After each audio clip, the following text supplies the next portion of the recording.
Moja prvá skúsenosť s náplasťou Liberty bola včera.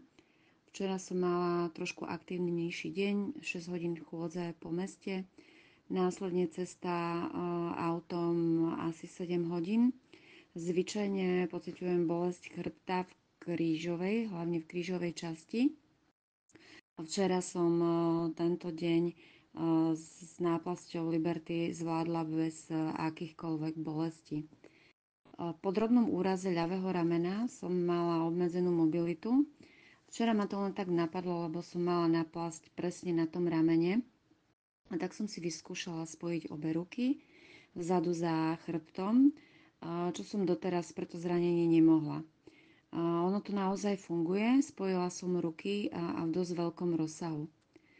Včerajší deň som pociťovala, že mám oveľa viac energie, väčšiu silu a hlavne som mala lepší rozsah pohybu.